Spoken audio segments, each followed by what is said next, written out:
Bonjour tout le monde, bienvenue à une autre capsule Estrade populaire en compagnie de Marc Griffin.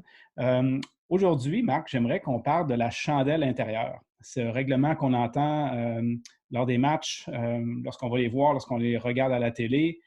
Qu'en est-il des conditions pour qu'un arbitre appelle une chandelle intérieure lors d'un match? Bien, premièrement, André, c'est pour prévenir des doubles jeux ou même des triples jeux faciles. C'est-à-dire qu'une chandelle intérieure, ça le dit, c'est une balle qui est frappée en hauteur. Alors, imaginez les buts remplis, le joueur d'avant-champ décide de les laisser tomber, la prend et peut lancer à son coéquipier au deuxième qui peut compléter un double jeu ou un triple jeu parce que les coureurs, eux ne peuvent pas avancer. Parce qu'ils, bon. Alors, c'est pour ça qu'on a introduit cette règle, André, pour éviter ce genre de situation. Donc, ça prend évidemment donc des situations plus précises, c'est-à-dire coureur au premier et deuxième, ou les buts remplis, moins de 2 retraits. C'est les seuls moments où on peut voir un arbitre appeler la règle de chandelle intérieure.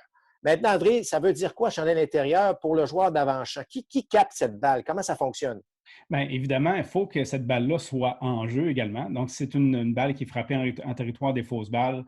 À ce moment-là, c'est différent. Mais lorsque la balle est en jeu, l'arbitre doit appeler la situation de chandelle intérieure avec tous les éléments que tu viens de décrire, plus un autre élément qui est hyper important, c'est le concept de l'effort ordinaire, ce qui fait que le joueur en défensive doit quand même être bien campé sous cette balle-là et doit être en mesure d'attraper, selon le jugement de l'arbitre, cette chandelle-là avec un effort ordinaire. Évidemment, ce que ça veut dire, c'est que si le joueur a le dos tourné au marbre ou s'il doit plonger pour attraper cette chandelle-là, on ne parle plus ici d'effort ordinaire et à ce moment-là, ça ne devient plus une chandelle intérieure. Donc, c'est le concept justement qui nous permet de déterminer s'il y avait justement un effort ordinaire en plus de tous les contextes que tu as mentionnés auparavant, avec le nombre de retraits, etc. Évidemment, on se rappelle, Marc, de la confusion que ça avait créée lors d'un match des séries, il y a de ça, je pense, déjà 7-8 ans. Je pense que c'était les Braves contre les Cards, si ma mémoire est bonne.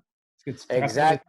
Je me rappelle très bien et à ce moment-là, tu voyais que le joueur d'arrêt-court, c'était pas un attrapé ordinaire. Il semblait un peu en difficulté, avait mal jugé la balle et sa réaction avait influencé l'officiel qui, lui, avait levé le bras. Et c'est un automatisme, là, si un officiel lève le bras pour dire chandelle intérieure, peu importe le résultat par la suite, Oui. on applique la règle à ce moment-là. Alors, donc, c'est le jugement de l'arbitre qui doit faire foi de tout, mais doit se fier évidemment à l'effort du joueur de champ intérieur. Alors voilà, vous en savez maintenant plus sur ce fameux règlement-là de la chandelle intérieure. Pour la prochaine fois que vous allez le voir, vous allez peut-être mieux comprendre un peu pourquoi les arbitres l'appellent dans une situation précise. Merci Marc et tout le monde, à la prochaine.